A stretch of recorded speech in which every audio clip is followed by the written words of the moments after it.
اعوذ باللہ من الشیطان الرجیم بسم اللہ الرحمن الرحیم وأوحینا الی موسیٰ، اور ہم نے وحی نازل کی موسیٰ علیہ السلام کی طرف، ان اسر بعبادی، یہ کہ آپ رات کو لے کر نکل جائیں میرے بندوں کو، انکم، بے شک تمہارا متبعون، پیچھا کیا جائے گا، فرعون تمہارے پیچھا کرنے والا ہے۔ فارسل فرعون، پس پھر بھیجا فرعون نے، فی المدائن، مختلف شہروں میں، حاشرین، اکٹھا کرنے والوں کو، جمع کرنے والوں کو، یعنی اپنا لو لشکر سارا مختلف شہروں سے سارا کا سارا جمع کیا۔ ان ہؤلاء، پھر فرعون نے کہا کہ بے شک یہ جو بنی اسرائیلی ہیں، لشرذمۃ قلیلون، ایک بہت ہی تھوڑی سی جماعت ہے، وانہم، اور بے شک یہ لنا لغائطون، ہمیں بہت ہی غصہ دلاتے ہیں، وَإِنَّا لَجَمِيعٌ حَاذِرُونَ، اور بے شک ہم ان سے خطرہ رکھتے ہیں یا ہم سب مسلح ہیں۔ فَأَخْرَجْنَاهُمْ، پس ہم نے نکالا ان کو، من جنات وعیون، ہم نے نکالا ان فرعونیوں کو باغوں سے اور چشموں سے، وکنوز ومقام کریم، اور خزانوں سے اور عمدہ مکانوں سے، کذالک، اسی طرح ہوا، وَأَوْرَثْنَاهَا، اور ہم نے ان سب چیزوں کا وارث بنا دیا بنی اسرائیل کو۔ 19واں پارہ ہے سورۃ الشعراء، جو قرآن مجید کی 26ویں سورت ہے، اس کی آیت نمبر 52 سے لے کر 59 تک تلاوت ہوئی ہے۔ آپ نے اس کا ترجمہ سماعت فرمایا۔ اب سب سے پہلے ربط آیات ہیں کہ ان آیات کا پچھلی آیتوں کے ساتھ کیا تعلق ہے۔ جب موسیٰ علیہ السلام نے حق کی تبلیغ کا آغاز کیا تو فرعون نے آپ پر جادوگری کا الزام لگایا کہ آپ جادوگر ہیں، اور آپ کے مقابلے کے لیے ملک بھر کے جادوگروں کو گٹھا کیا، اور فرعونیوں کے جو قومی میلہ جب لگتا تھا، سال میں جب ان کا میلہ ہوتا تھا، اس قومی میلے کے دن سب لوگ ایک کھلے میدان میں جمع ہو گئے، جہاں جادوگروں نے موسیٰ علیہ السلام کا مقابلہ کرنا تھا۔ جادوگروں نے پہل کی اور کچھ رسیاں، لاٹھیاں، لکڑیاں زمین پر پھینکی، جو دوڑتے ہوئے سانپ نظر آنے لگی۔ اس کے بعد موسیٰ علیہ السلام نے اپنی لاٹھی پھینکی تو وہ بہت بڑا اژدہا بن گئی، بہت بڑا سانپ بن گئی، اور ساتھ ہی جادوگروں کے تمام سانپوں کو، ان رسیوں لاٹھیوں کو نگل گئی۔ یہ معجزہ دیکھ کر جادوگر تو ایمان لے آئے، کیونکہ وہ جادوگر تھے، وہ سمجھتے تھے کہ جادو اور معجزے میں فرق کیا ہے،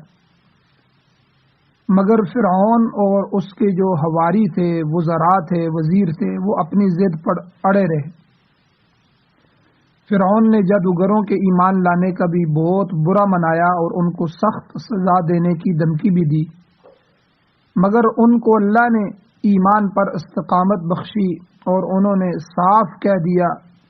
کہ انہیں کوئی خوف نہیں ہے، اے فرعون تجھ سے اب کچھ خوف نہیں ہے، وہ اپنے پروردگار کی طرف ہی پلٹ کر جانے والے ہیں۔ اب یہ واقعہ تو قدر تفصیل کے ساتھ پیچھے بیان ہو چکا ہے۔ اس واقعے کے بعد تقریباً 40 سال تک موسیٰ علیہ السلام مصر میں ہی مقیم رہ کر اللہ کا پیغام پہنچاتے رہے اور فرعون کو توحید کا درس دیتے رہے۔ آپ اس سے اسرائیلیوں کا آزادی کا مطالبہ بھی کرتے رہے تاکہ وہ اپنے اصلی وطن شام اور فلسطین واپس جا سکیں، مگر فرعون نے یہ مطالبہ تسلیم کرنے کی بجائے اسرائیلیوں کو مزید تکلیفیں دینی شروع کر دیں۔ بنی اسرائیل چونکہ فرعون نے جو ظلم کیے اس سے تنگ آ گئے، اور تنگ آ کر ان کی جو مظالم تھے ان کی شکایت حضرت موسیٰ علیہ السلام سے انہوں نے کی. سورہ اعراف کے اندر 129 نمبر آیت میں اللہ فرماتے ہیں قالو انہوں نے کہا اوذینا من قبل ان تأتینا ومن بعد ما جئتنا کہ آپ مدین سے جب واپس آئے ہیں تو آپ کی واپسی سے پہلے بھی جب آپ یہاں نہیں آئے تھے ہم تکلیف میں مبتلا تھے. ہمیں یہ لوگ مزدور کی طرح اور بگار کی طرح اور غلامی کی طرح استعمال کرتے تھے اور آپ آج آ بھی گئے ہیں ہمارے اندر موجود ہیں. آپ کے آنے کے بعد بھی ہمارے مصائب میں ہماری تکلیفوں میں کمی نہیں آئی. تو موسیٰ علیہ السلام نے اپنی قوم کو تسلی دیتے ہوئے فرمایا کہ تم صبر کرو. اللہ تعالیٰ جس کو چاہتا ہے اس زمین کا وارث بنا دیتا ہے. والعاقبۃ للمتقین سورہ اعراف کی 128 نمبر آیت ہے. اللہ فرماتے ہیں کہ آخری کامیابی متقین ہی کے حصے میں آتی ہے. آخر کار تقوی والے لوگ ہی کامیاب ہوتے ہیں. سورہ یونس میں اس مضمون کو مزید دردناک انداز میں بھی اللہ تعالیٰ نے بیان فرمایا ہے کہ فرعونی لوگ جو تھے وہ بنی اسرائیلیوں کو کھلے نماز بھی نہیں پڑھنے دیتے تھے، حتیٰ کہ اللہ تعالیٰ نے موسیٰ علیہ السلام کی طرف وحی بھیجی کہ آپ مصر میں ہی رہیں، اپنے گھروں میں ہی رہ کر آپ نماز پڑھیں. اللہ نے فرمایا وَجَعَلُوا بُيُوتَكُمْ قِبْلَةً وَأَقِيمُوا الصَّلَاةَ آیت نمبر 87 ہے کہ اپنے گھروں میں ہی قبلہ رخ نماز ادا کرتے رہو. تو اس دوران فرعونی جو تھے وہ بنی اسرائیلیوں کو قتل بھی کرتے رہے اور ان سے سخت مشقت کا کام بھی لیتے رہے اور وہ بیچارے ظلم کی چکی میں پستے رہے. تو بعض اوقات جب فرعونیوں پر کات سالی آئی یا کوئی دوسری مصیبت بھی آتی تو موسیٰ علیہ السلام سے آ کر دعا کی درخواست بھی کرتے. اتنے بدبخت لوگ تھے، یہ بات سمجھتے تھے کہ یہ اللہ کے نبی ہیں، پھر بھی ماننے کے لیے تیار نہیں تھے. تو جب کوئی کات سالی، کوئی مصیبت، کوئی تکلیف، کوئی اجتماعی عذاب آ جاتا تو موسیٰ علیہ السلام سے آ کر دعا کی درخواست کرتے اور ساتھ وعدہ بھی کرتے کہ اگر یہ تکلیف ہم سے دور ہو گئی تو وہ آپ پر ایمان بھی لے آئیں گے اور بنی اسرائیل کو بھی آپ کے حوالے کر دیں گے، ان کو بھی آزاد کر دیں گے. پھر جب اللہ تعالیٰ ان سے وہ تکلیف دور کر دیتا تو وہ اپنے وعدے کو توڑ دیتے اور نہ ایمان لاتے، نہ بنی اسرائیلیوں کو چھوڑتے. تو یہ سارے واقعات سورہ یونس میں مذکور ہیں. آگے سورہ یونس آ رہی ہے انشاءاللہ، اس میں تفصیلاً یہ واقعات بیان ہو جائیں گے. اس مقام پر قرآن مجید میں ان درمیانی واقعات کا ذکر نہیں کیا گیا جو میں نے ابھی آپ کے سامنے اشارتاً بیان فرمائے ہیں، بلکہ جادوگروں کے مقابلے کا ذکر کرنے کے بعد اللہ تعالیٰ نے بنی اسرائیل کے مصر سے نکلنے، مصر سے خروج اور فرعونیوں کی ہلاکت کا واقعہ درمیان میں بیان کر دیا. ارشاد ہوتا ہے وَأَوْحَيْنَا إِلَى مُوسَى، ہم نے موسیٰ علیہ السلام کی طرف وحی کی کہ ان اسری بعبادی، کہ میرے بندوں کو لے کر راتوں رات نکل جاؤ. اسرا رات کے سفر کو کہتے ہیں، جیسا کہ آگے آئے گا سورہ بنی اسرائیل کے شروع میں 15ویں سپارے کے بالکل شروع میں اللہ تعالیٰ واقع معراج کو بیان کرتے ہیں. تو اللہ کہتے ہیں سبحان الذی، پاک ہے وہ ذات کہ اسرا بعبدہ،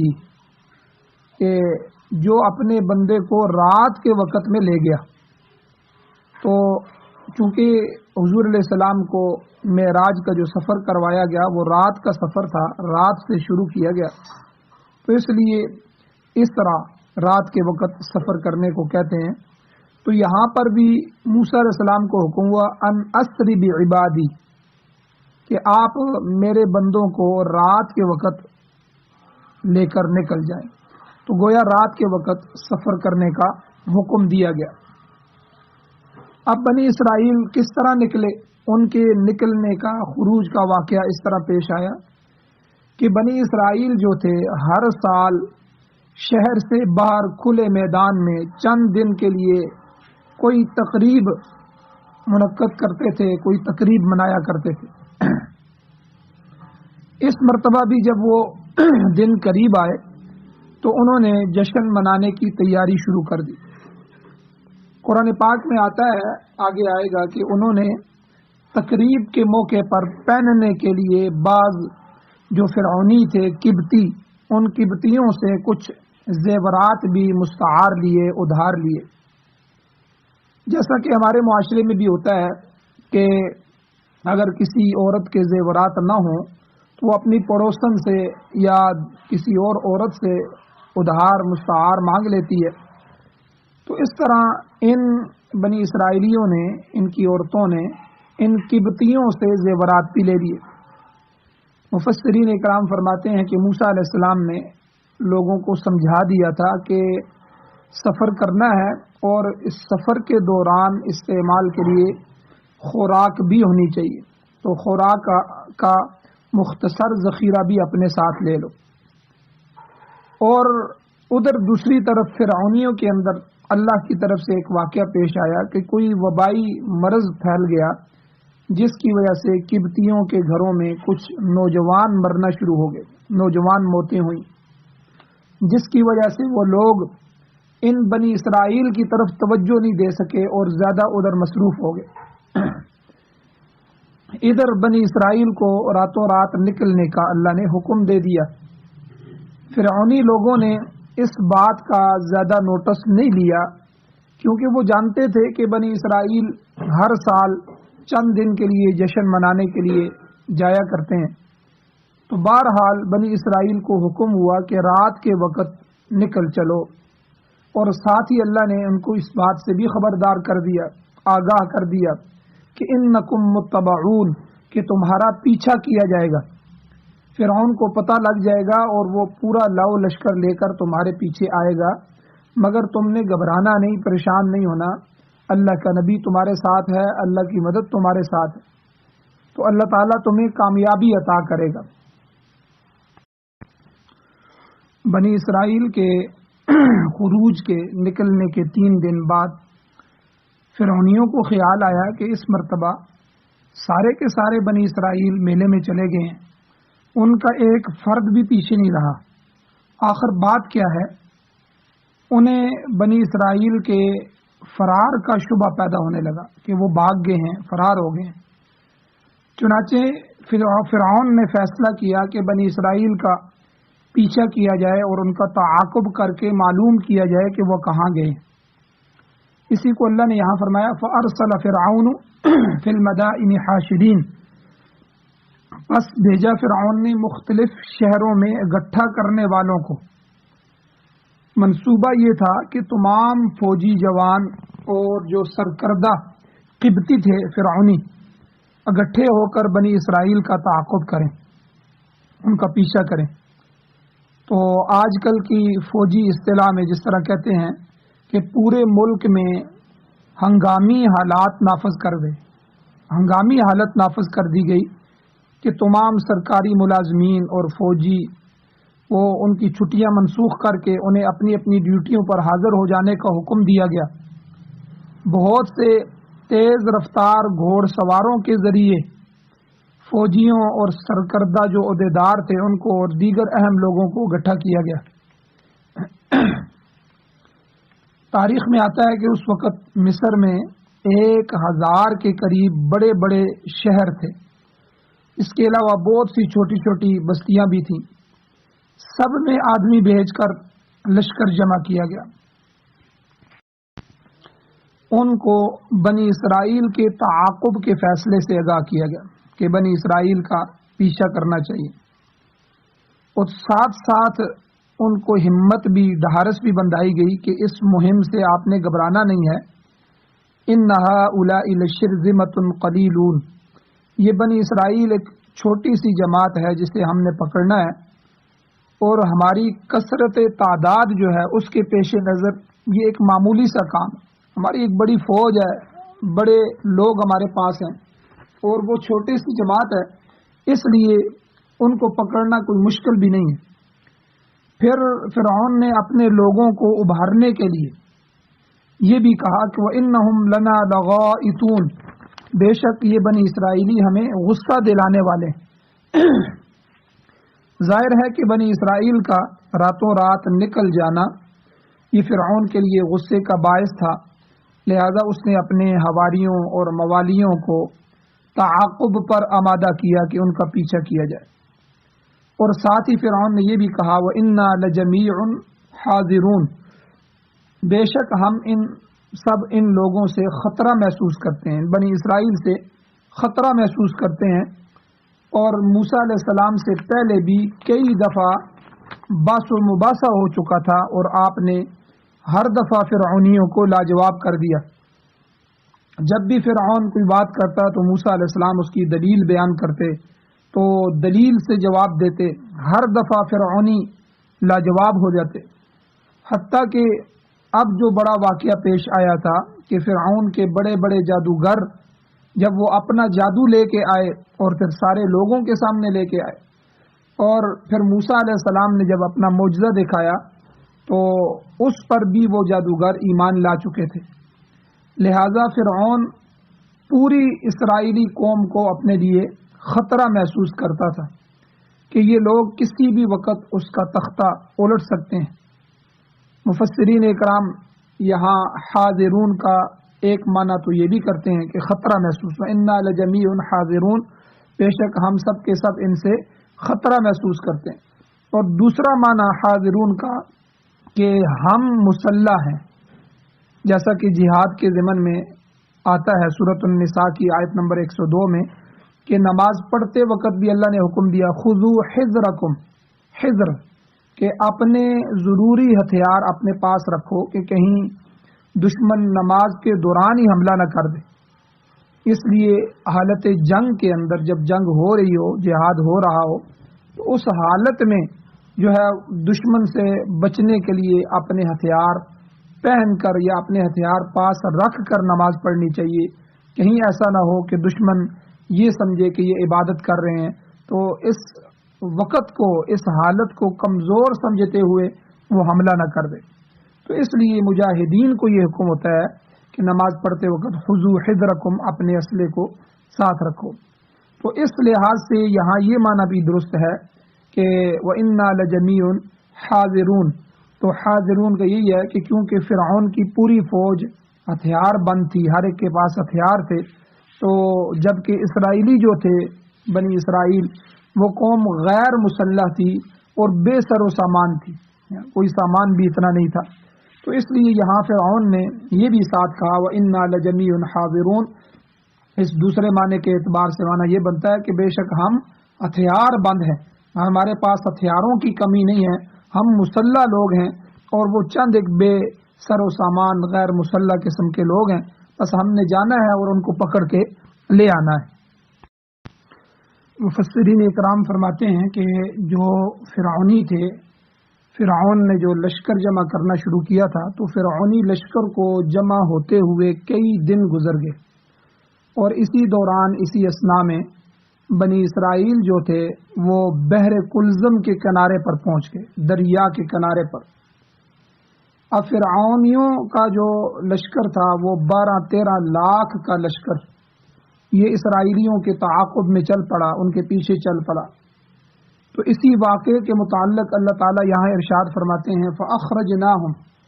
پس ہم نے نکالا ان فرعونیوں کو من جنات، باغات سے، وعیون، اور چشموں سے، باغوں اور چشموں سے ہم نے ان کو نکال دیا۔ تو بعض دفعہ آدمی یہ سمجھتا ہے کہ اتنا بڑا لشکر ہمارے پیچھے آ رہا ہے، لیکن دراصل اللہ ان کو ذلیل کرنا چاہتے ہیں۔ ابھی حال میں ہی آپ دیکھیں امریکہ اور یورپ اور ان کے 60 کے قریب ملک افغانستان کی امارت اسلامیہ پر چڑھ دوڑے، اور وہ وہاں سے یہ سمجھ کے آئے کہ یہ تو چھوٹا سا ایک ملک ہے اور ہم اتنے ملک مل کے ان کو جو ہے 15-20 دنوں میں 30 دنوں میں قابو کر لیں گے، لیکن اللہ تعالیٰ نے 22 سال ان کو یہاں رگڑا لگایا۔ یہ آج کی بات ہے، آپ دیکھیں کہ 22 سال وہ افغانستان میں خاک چاٹتے رہے، اور آخر امریکہ اپنے حواریوں سمیت ذلیل و خوار ہو کر افغانستان سے منتیں کر کے نکلا. دنیا کی سپر پاوریں ذلیل ہوئیں اور اللہ جو سپر پاور ہے، جو سب سے بڑی طاقت ہے، اللہ تعالیٰ نے، اللہ خود بھی عزت والے ہیں. وَلِلَّهِ الْعِزَّةُ وَلِرَسُولِهِ وَلِلْمُؤْمِنِينَ، اللہ کے لیے عزت ہے، اللہ کے رسول کے لیے عزت ہے اور ایمان والوں کے لیے عزت ہے. اللہ نے ان کو عزت عطا فرمائی. تو اسی طرح فرعونیوں کے بارے میں بھی کہا کہ فَأَخْرَجْنَاهُمْ، وہ یہ سمجھ رہے تھے کہ ہم تعاقب کر رہے ہیں، لیکن ایسی بات نہیں تھی. اللہ ان کو پیچھے لے جا رہا تھا، اللہ نے ان کو غرق کرنا تھا، اور یہ سارا کچھ اللہ نے بنی اسرائیل کے حوالے کرنا تھا. تو اللہ کہتے ہیں فَأَخْرَجْنَاهُمْ، ہم نے ان کو نکالا من جنات و عیون، باغات سے اور چشموں سے. مصر جو ہے یہ بڑا سرسبز ملک تھا، سبزہ ہی سبزہ تھا، اس میں ڈیم تھے بڑے بڑے، اور ڈیمبوں سے دریا اور نہریں نکل رہی تھیں. تو دریائے نیل آپ دیکھ لیں، دریائے نیل مصر کا، یہ سارا سال دریا بہتا تھا. زمین سیراب ہوتی تھی جس سے فصلیں پیدا ہو رہی تھیں، باغات پیدا ہوتے تھے. اس لیے اس کو اللہ تعالیٰ نے باغات اور چشموں کی سرزمین کہا کہ ہم نے قبطیوں کو، فرعونیوں کو ایسی جگہ سے نکلنے پر مجبور کر دیا کہ وہ اپنے ڈیم، اپنی نہریں، اپنے چشمے اور فصل سے بھرپور کھیت اور پھلوں سے لدے ہوئے باغات یہ چھوڑ کر اسرائیلیوں کے تعاقب میں چل کھڑے ہوئے، ان کے پیچھے نکل پڑے. اور آگے اللہ کہتے ہیں وَكُنُوزٍ وَمَقَامٍ كَرِيمٍ، ہم نے انہیں خزانوں اور عمدہ مکانوں سے نکالا. ظاہر ہے کہ جو ملک خوشحال ہوگا، اس خوشحال ملک کے جو باشندے ہوں گے، جو وہاں رہنے والے باسی ہوں گے، ان کے پاس مال و دولت بھی آئے گا. مال و دولت آئے گا، خزانے ہوں گے، تو ان کی رہائش گاہیں بھی اعلیٰ ہوں گی، بڑے بڑے قلعے اور بڑی بڑی کوٹھیاں اور بڑے بڑے محلات ہوں گے، تو جن میں ہر قسم کی آرام اور آسائش ہوگی. آج دیکھیں امریکہ، یورپ، برطانیہ اور یہ جو ملک ہیں، جب یہ خوشحال ہیں تو ان کے ملکوں کے اندر ہر خزانہ بھی ہے، ہر ایک کے محلات ہیں. تو ظاہر بات ہے مصر سرسبز ملک تھا اور یہ سارا کچھ اس میں تھا، وکنوز اور خزانے تھے، مقام کریم، عمدہ محل بھی ان کے پاس تھے. تو دولت آئی تو یہ ساری چیزیں بھی تھیں. تو اللہ کہتے ہیں ہم نے ان کے ان خزانوں سے اور عمدہ محلات سے ان کو نکالا. تو اللہ تعالیٰ نے فرمایا ایسی جگہوں سے ہم نے نکال کر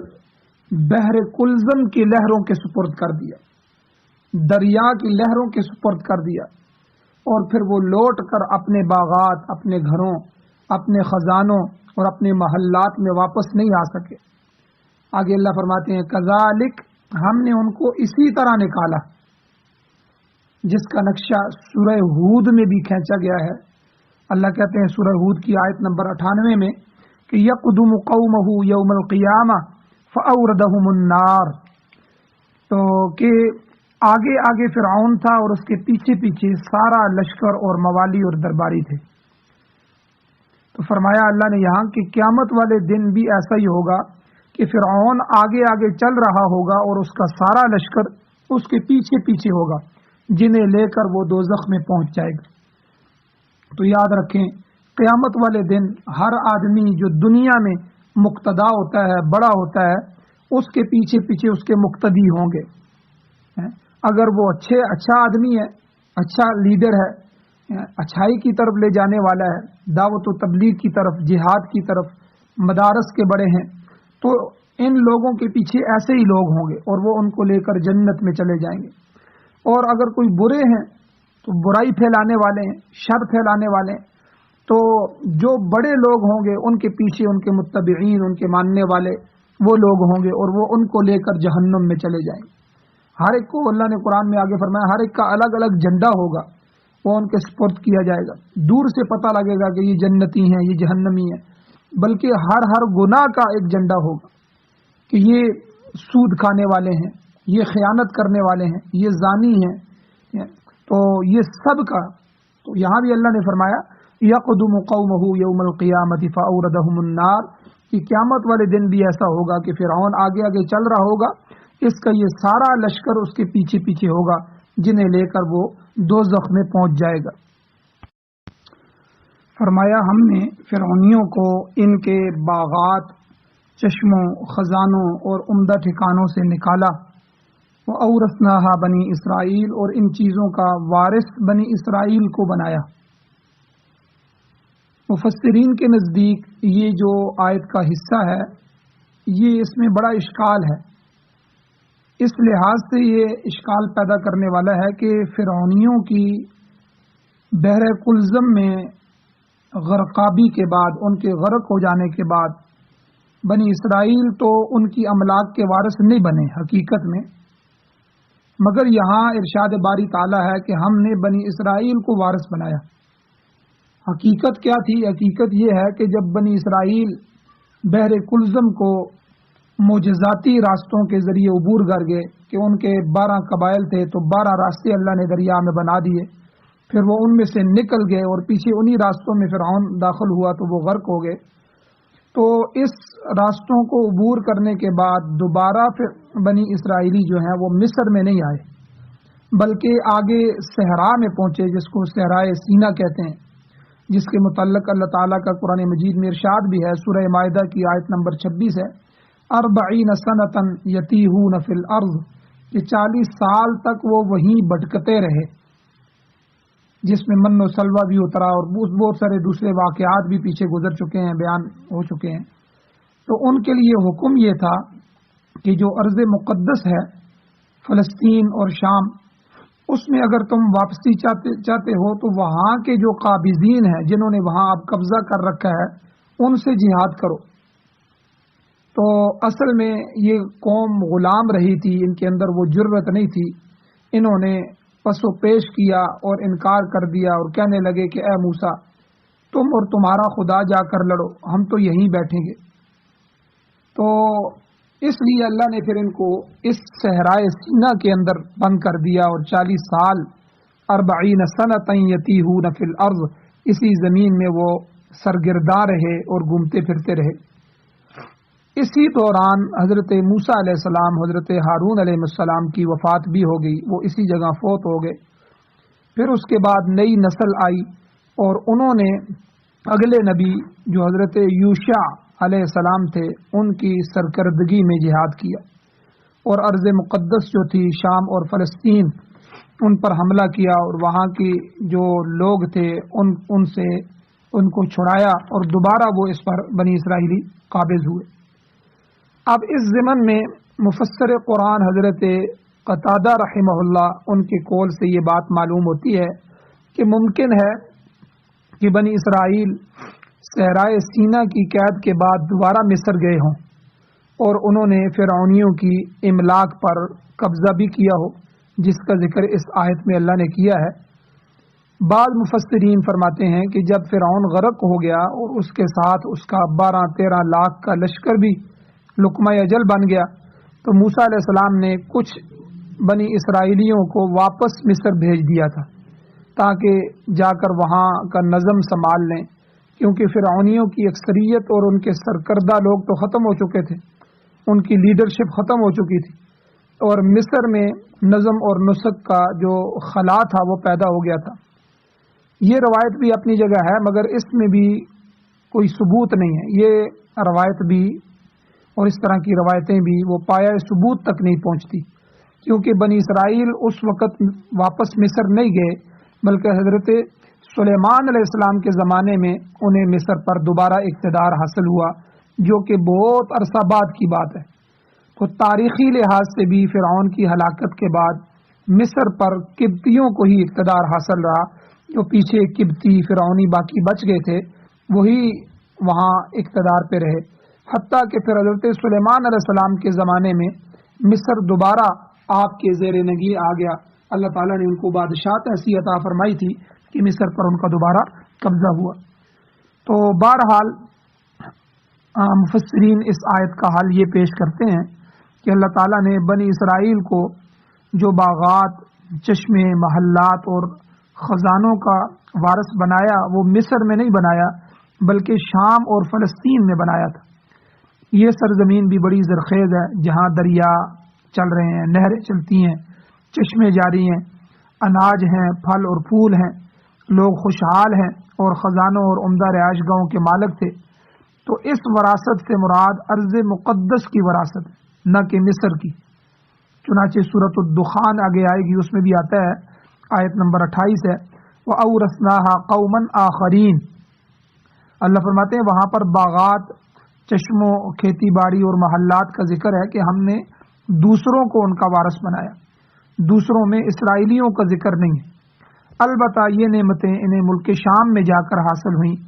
بنی اسرائیل میں بہت سے انبیاء بھی مبعوث ہوئے ہیں، بہت سے ہزاروں نبی بنی اسرائیل میں آئے، بڑے بڑے بادشاہ، بڑے بڑے جرنیل لوگ پیدا ہوئے۔ پھر حضرت داؤد علیہ السلام اور حضرت سلیمان علیہ السلام کا جب دور آیا تو مختلف اقوام سے مقابلہ ہوا۔ اس کے بعد پھر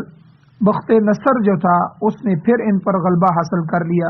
اور انہوں نے 100 سال تک غلامی کی زندگی بسر کی۔ اس کے بعد اللہ تعالیٰ نے پھر انہیں اس غلامی سے رہائی دلائی اور ان نعمتوں کا وارث بنایا جن کا ذکر پہلے ہو چکا ہے۔ تو اس حصہ آیت کا یہی معنی جو ہے وہ راجح ہے کہ ہم نے بنی اسرائیلیوں کو اسی طرح کی جو ہے وہ نعمتوں سے نوازا ہے۔ اللہ تعالیٰ سے دعا ہے اللہ ہمیں عمل کی توفیق عطا فرمائے۔